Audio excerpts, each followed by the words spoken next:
Hi guys, and welcome to All About the Philippines. Today's video is for the Filipinas and how to avoid marrying a deadbeat foreigner. You may recall in the previous video we did, so if you like you can check it out here. It was about deadbeat foreigners with Filipino wives. I went into explaining what a deadbeat foreigner is, who's married to a Filipina, and how the deadbeat foreigner makes the Filipinas feel when they're married to them.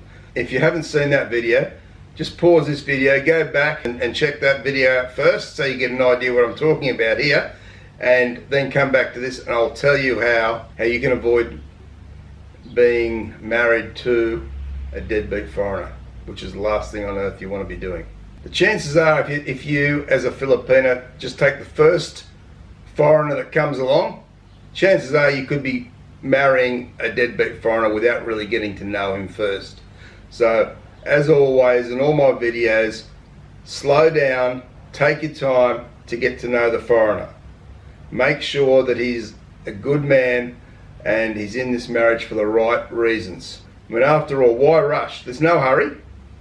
This is your life we're talking about, and you want to be happy for the rest of your life. When you get married to somebody, you not only want to, you might be looking, it might be exciting that you might be going to a new country and all that sort of thing, but the important thing there is that you're marrying the right man. As in any relationship anywhere in the world, just because you're going to a new country doesn't mean you've got to settle for somebody who's going to treat you like absolute rubbish.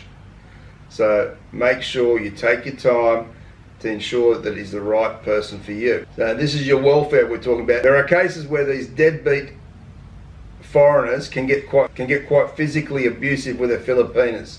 It happens. I've seen it happen here in Australia. So don't fall into that trap of thinking that this man will change or whatever. He won't change, okay? So if he's physical in any way, you keep away from him. You never marry him. If you've got any doubts, your gut feeling, something inside you tells you it's wrong, then don't do it. When you first meet the man, ask him many questions about his life. Where he comes from, has he been married, has he got kids, all those sorts of questions. Ask about his work, his lifestyle, whereabouts does he live, is it on a rural farm somewhere, is it in the city, what's his neighbours like, what does he do, does he have hobbies that he does? And when he's giving you the answers, look at his responses, look at what he's telling you, what he's saying, and also look at his body language. From his body language, you'll see if he's being genuine or not. If he's looking down and away and he's not really looking at you while he's answering, he's probably not telling you the truth, or he's not really wanting to give you the answers. If he's open and honest, he will talk to you, he will look at you, and he will have no problems in doing that. If he's not a deadbeat foreigner, he will do that. He will look straight at you, he will talk to you, and he will be respectful to you. And of course, when you're telling him your story about yourself and your life and the things you've done in your life and what you're doing now, make sure he's paying attention to you. Make sure that he's listening and he's genuinely interested in what you're telling him. Because if he's a good, honest man and he's genuine, he will pay attention to you and want to know more about you. That'll be a natural thing, that he really is interested. So pay attention to that as well. It's really important to find out what his work ethic is like. So how many years has he worked? What sort of jobs has he held? How long has he had those jobs for? And find out what his future plans are around his jobs. Is he looking for someone to bring to this country so he can sit back and do nothing and send you out to do all the work? I've seen that. So be aware of that. So the idea is if you come to another country to be with a man, you're married to him, then it's good for both to be working and until maybe he retires. But if you're happy to take that burden on once he retires yourself, then that's fine and well.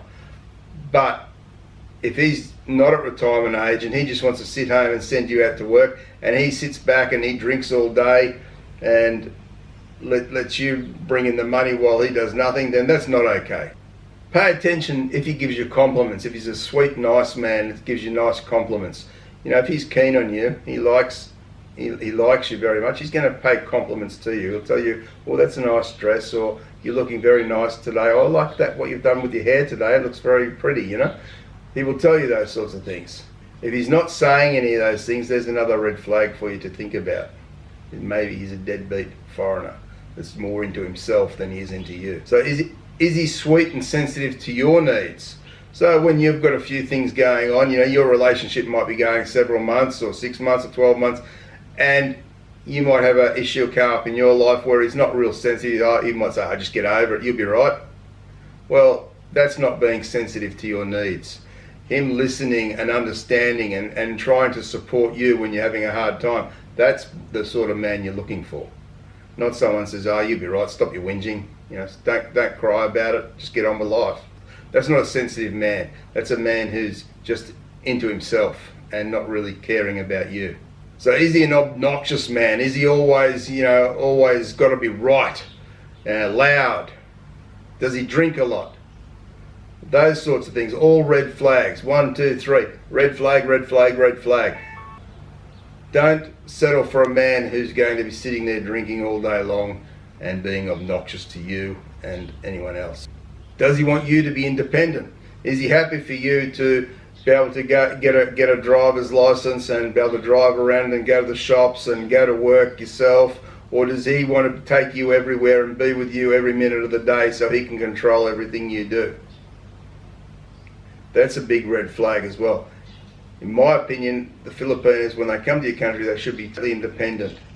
They should be allowed to go out with their friends when they want to, within reason, of course, not every minute of the day, but within reason. They should be able to see their friends, talk to their friends on the phone. If he controls any of those sorts of things, then you've got a problem. And he's not the sort of man that you want to be with. Is he the sort of man that you're afraid to say no to? Because you're wondering how he'll react? Does his temper flare very quickly and very rapidly? All signs that are heading for trouble later on, especially if you go to live in his country. So you don't want to be caught in a nightmare by marrying a deadbeat foreigner. So all these things we've said, look for those red flags from day one. From the first time you meet him, start to think about to yourself. He might seem nice at the start, but keep looking and saying and thinking to yourself, I'm looking to see if he's a deadbeat foreigner. If he's a deadbeat foreigner, flick him out the door. You don't want anything to do with him. And certainly don't marry him just because you get to go to Australia, America, UK, or wherever it might be. It's more important to be happy and to keep your self-respect and keep your self-esteem and keep some form of independence for yourself than it is to be married to one of these guys who will just push you down, down, down. They'll make you feel like you're nothing. And of course you're worth a lot more than that, so don't accept a man like that. Don't accept the deadbeat foreigner. Okay guys, hope you've enjoyed the video. You Filipinas, I hope you've got something out of this video. I hope that you do slow down a bit. I know some of you girls, they dive right into these relationships with these guys. Try and slow down a little bit. Check out red flags. If you see a red flag that we've spoken about in this video, then look elsewhere for a man. It's worth the wait and you owe it to yourself. Okay guys, don't forget to put your comments below. What do you think about this subject? Let's be respectful, of course. Don't forget to share the video around, hit that subscribe button, turn the notifications on, and give it a big thumbs up.